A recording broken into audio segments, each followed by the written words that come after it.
So friends, आज की इस वीडियो में बात करने वाला हूँ all information about Ingush state medical university. So hello friends, I am Asif Ansari and I am a second year MBBS student studying at Ingush state medical university. So friends, सबसे पहले अगर यूनिवर्सिटी की फीस की बात करें तो 2 लाख रुपए है यूनिवर्सिटी की फीस, और अगर हॉस्टल फीस की बात करें तो 23,000 रुपए हॉस्टल की फीस है। ठीक है।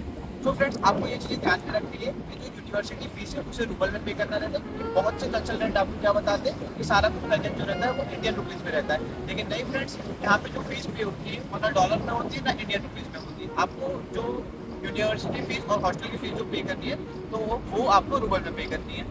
सो फ्रेंड्स, अगर इस यूनिवर्सिटी में कितने स्टूडेंट पढ़ रहे हैं उसकी बात करें तो यहाँ पे अराउंड 700 इंडियन स्टूडेंट फिलहाल पढ़ रहे हैं। ठीक है।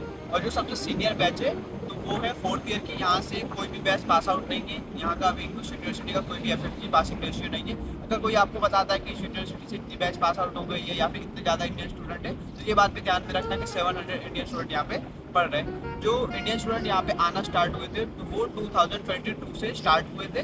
ठीक है। 22 से लेके 26 अभी चल रहा है। तो यहाँ पे अभी फिलहाल 4th ईयर के सीनियर है जो अगले अब 5th ईयर में आने वाले हैं। तो यहाँ से कोई भी बैच पास आउट नहीं है। सो फ्रेंड्स, अगर जो यूनिवर्सिटी है उसकी लोकेशन की बात करें तो ये अराउंड मॉस्को से 1500 से 1800 किलोमीटर दूर है। ठीक है। 1500 टू 18 किलोमीटर दूर है। और ये इंगुशेतिया करके स्टेट है। इंगुशेतिया स्टेट में ये लोकेटेड है। सिटी का नाम है मगास सिटी, और जो मगास है वो इंगुशेतिया की कैपिटल है। सो फ्रेंड्स, अगर मगास सिटी की पॉपुलेशन की बात करें तो आपने गूगल पे देखा होगा, अगर आप गूगल पे सर्च करते हैं मगास सिटी की पॉपुलेशन तो कुछ 10,000 to 15,000 आती है। लेकिन फ्रेंड्स, मैं यहाँ पे खुद रह रहा हूँ, मुझे मालूम है इतनी कम पॉपुलेशन नहीं है। कम से कम 3 से 4 हज़ार स्टूडेंट है, वो तो खुद यूनिवर्सिटी में पढ़ रहे हैं, और बाकी सिटी की भी अच्छी खासी पॉपुलेशन है, अच्छी खासी भीड़ देखने को मिलती है। ऐसा कुछ भी नहीं है कि खाली खाली सी सिटी देखने मिलती है और भीड़ कम रहती है, ऐसा कुछ भी नहीं है।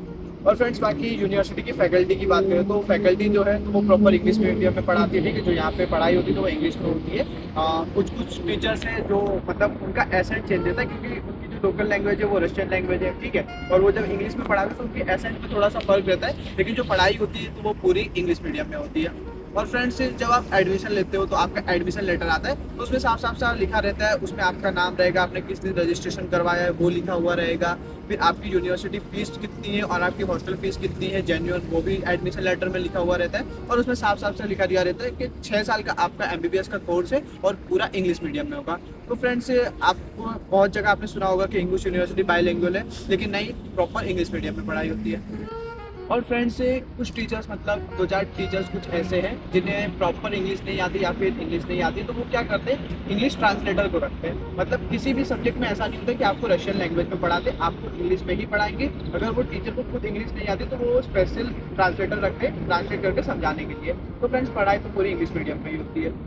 सो फ्रेंड्स, यूनिवर्सिटी से मतलब नियरेस्ट एयरपोर्ट, इंटरनेशनल एयरपोर्ट की बात करें तो यहाँ पे आपको पास में 3 एयरपोर्ट मिल जाते हैं। एक रोजनी है, दूसरा है मिनरल बोर्डी और तीसरा है एमसीएक्स पचमढ़ी। ठीक है। तो ये 3 एयरपोर्ट आपको इंटरनेशनल मिल जाते हैं, जो कि यूनिवर्सिटी से एक घंटे की दूरी पे, एक 2 से 3 घंटे की दूरी पे, और एक है 3 से 4 घंटे की दूरी पे। ठीक है। तो ये 3 आपको नियरेस्ट एयरपोर्ट इंटरनेशनल मिल जाते हैं। बाकी फ्रेंड्स, अगर डोमेस्टिक एयरपोर्ट की बात करें तो मगास सिटी का खुद का एक डोमेस्टिक एयरपोर्ट है, और नज़दीकी में 25 किलोमीटर दूर एक सिटी है व्लादिकाओ का, तो उसका भी खुद का डोमेस्टिक एयरपोर्ट है।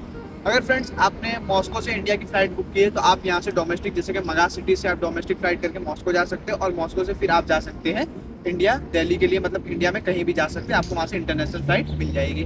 और फ्रेंड्स, यहाँ पे रेलवे स्टेशन तो अवेलेबल है, तो आपको यहाँ से मॉस्को जाने के लिए या फिर यहाँ से कहीं भी दूसरी जगह जाने के लिए आपको ट्रेन तो अवेलेबल मिल ही जाएगी। जैसे सोची हो गया, मॉस्को हो गया, तो ये सब जगह जाने के लिए आपके लिए यहाँ पे ट्रेन भी अवेलेबल है।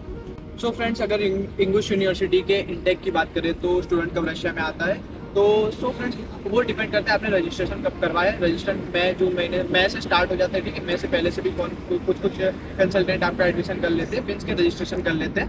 तो मई से जेन्युइन मतलब मई से आपका रजिस्ट्रेशन स्टार्ट हो जाता है। फिर कुछ टाइम में आपका एडमिशन लेटर निकलता है। फिर उसके बाद सितंबर एंड से लेके मतलब अक्टूबर, नवंबर, दिसंबर, जनवरी तक का आपका इंटेक रहता है। वो डिपेंड करता है कि आपने कौन से मंथ में एडमिशन लिया है। अगर आपने जल्दी एडमिशन लिया है तो आपका इंटेक अक्टूबर तक का हो जाएगा, और अगर आपने लेट एडमिशन लिया है तो आपके इंटेक में भी थोड़ा टाइम लग सकता है। सो फ्रेंड्स, अगर आप इंग्लिश यूनिवर्सिटी के लिए जेन्युइन कोई काउंसलर ढूंढ रहे हैं या किसी कंसल्टेंसी से कांटेक्ट करना चाहते हैं कि जो कि जेन्युइन और अच्छे बजट में आपका एडमिशन करवाती है, तो स्क्रीन पे आपको मेरा नंबर दिख ही रहा होगा, आप मुझसे कांटेक्ट कर सकते हैं। मैं आपको उस कंसल्टेंट से कांटेक्ट करवा सकता हूँ और आपकी एडमिशन में हेल्प कर सकता हूँ। ओके फ्रेंड्स, मिलते हैं नेक्स्ट वीडियो में। बाय।